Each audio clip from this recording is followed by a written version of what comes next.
ompong mengerang rantau tugal mandem nyusah. Yo gundul kesana aku sering ngampek kendul. Gendruwo tela-telo tampak lo yo.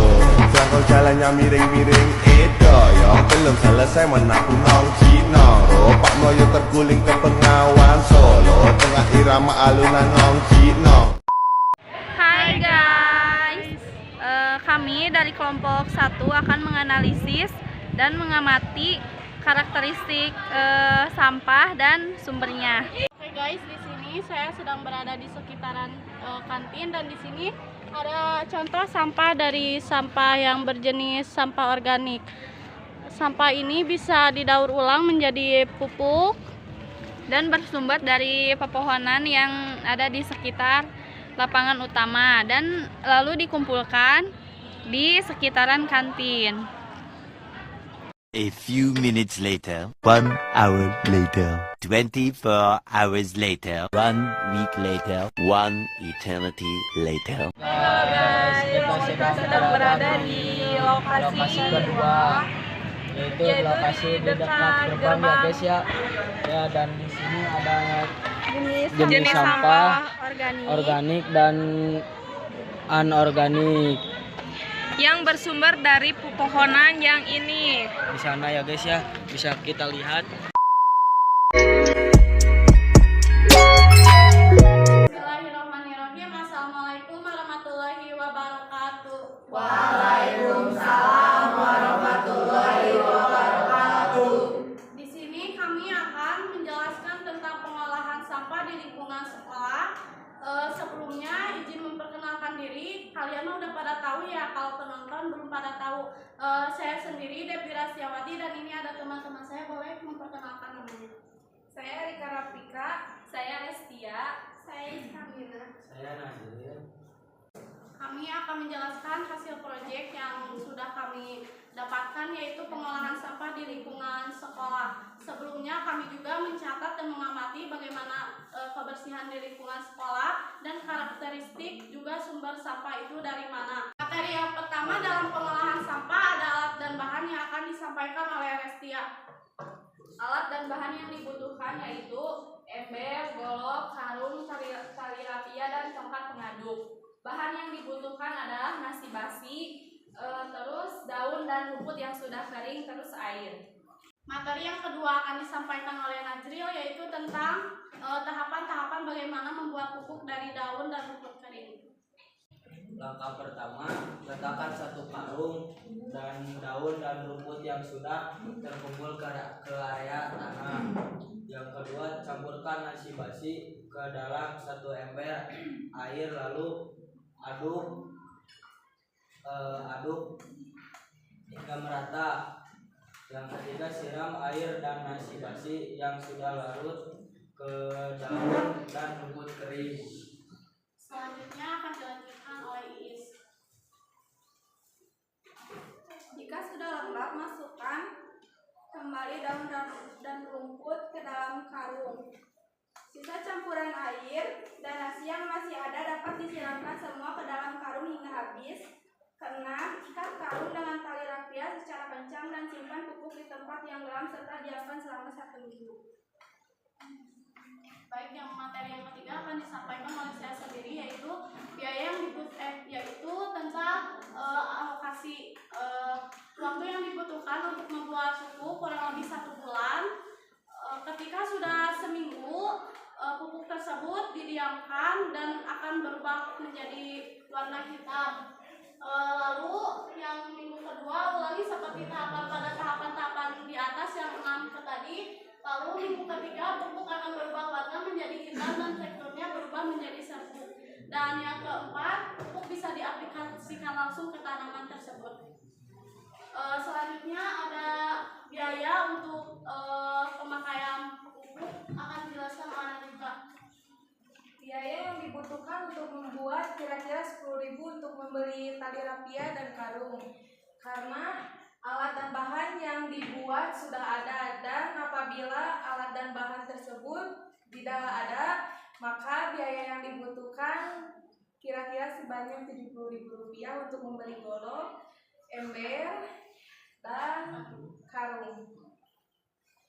Baik, sekian presentasi dari kami. Sesi tanya jawab dibuka, boleh acungkan tangannya. Silakan. Ya. Oke, ada sekretaris ya? Mana sekretaris? Oh, di depan. Sekretaris 2 ada? Ya, coba nanti ditulis pertanyaan dan nama penanyanya siapa. Ya, ya, dengan nanti jawaban responnya seperti apa. Maka silakan, siapa dulu yang mau bertanya? Oke, dari kelompok 2, 3. di video. Silakan kelompok ini dulu. Siapa kelompok aja? Kelompok berapa ini? 3. Kelompok 3, silakan. Kegunaan nasi basi untuk mengganti apa?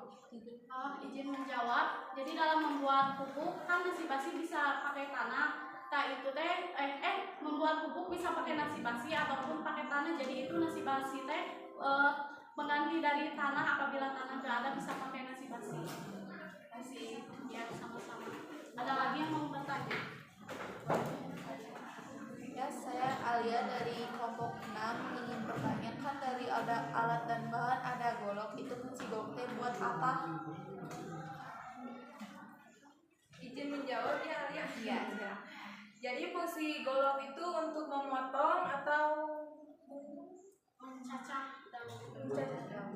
daun dan rumput yang kering agar bisa menjadi pupuk. yang dicampurkan untuk dengan nasi basi. Ada lagi? Udah. Baik, cukup sekian dari presentasi kami. Mohon maaf bila ada kesalahan kata. Wassalamualaikum warahmatullahi wabarakatuh. Oke guys, setelah mengetahui dari melakukan pembuatan proses pupuk kompos dari daun kering, kelompok kami ada beberapa rencana untuk melakukan proses kedepannya. Pupuk pembuatan itu mau dijadikan apa? See you. Hai guys, kembali lagi dengan kami kelompok 1. Di sini kami akan mempresentasikan hasil laporan selama beberapa hari proyek. Sebelum ke presentasi, saya izin cerita sedikit dulu. Jadi kami melakukan proyek di sekolah SMA N 1 Majalaya selama kurang lebih 3 hari dan 4 hari dengan sekarang. Kami juga sudah menganalisis karakteristik sampah itu dari mana, dan sekarang kita akan mempresentasikan hasil dari laporan selama 3 hari proyek. Baik, karena Rika berhalangan hadir, jadi kami di sini cuma 4 orang. Dan materi yang pertama akan dijelaskan oleh Najril.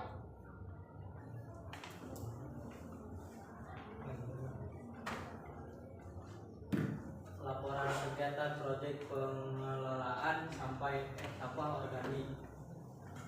Pada hari Rabu, dari awal proyek kami telah mencari tahu dan mencatat apa itu yang dimaksud dengan profil pelajar Pancasila.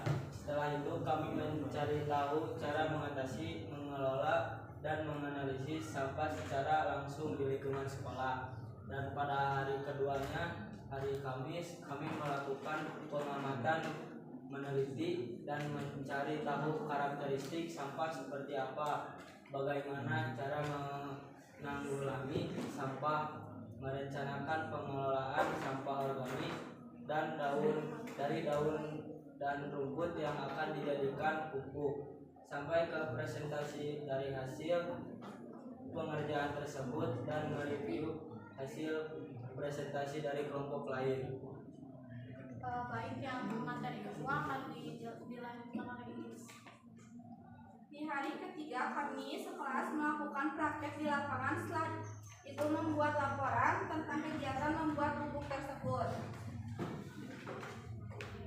Dan di hari terakhir kami membuat laporan kegiatan dari awal proyek sampai akhir tentang pengelolaan sampah organik, merencanakan pelaksanaan gaya hidup berkelanjutan pada media sampah organik, melakukan presentasi sampai membuat laporan video lalu diupload ke YouTube. Baik, materi yang kedua di sini ada manfaat dari pengolahan pupuk dari organik. Yang pertama, dapat membantu penghijauan lingkungan di sekolah SMA N 1 Majalaya. Yang kedua, untuk bahan pembelajaran pada kebersihan lingkungan, dan yang ketiga, mengurangi penumpukan daun-daun yang berserakan di sekolah. Dan yang terakhir ada materi dalam rencana pengelolaan pupuk organik yang akan disampaikan oleh Restia. Rencana pelaksanaan konsep gaya hidup berkelanjutan pada media sampah organik. Setelah melakukan praktek sampah organik dari daun menjadi pupuk kompos, kita bisa menerapkan pupuk tersebut untuk penghijauan di sekolah SMAN 1 Majalaya, seperti dimanfaatkan untuk keperluan tanaman. Apabila tanaman tersebut tumbuh, kita bisa memanfaatkan hasil dari tanaman tersebut. Yang kedua, bisa dengan cara dijual untuk pendapatan tambahan, dan hasilnya bisa digunakan untuk membuat pupuk lagi. Jadi kami harus memproduksi pupuk kompos tersebut dengan menggunakan waktu 1 bulan untuk fermentasi agar mendapatkan hasil yang diinginkan. Oke guys, jadi segitu dulu materi yang dapat kami sampaikan, dan alhamdulillah kami telah melaksanakan proyek dengan baik tanpa ada hambatan. Sebelum ditutup, kami membuka sesi tanya jawab. Boleh acungkan tangannya untuk yang ada di lokasi kelas IPS 1. Segitu dulu presentasi dari kami. See you next video dan see you next project di tahun 2024. Dadah.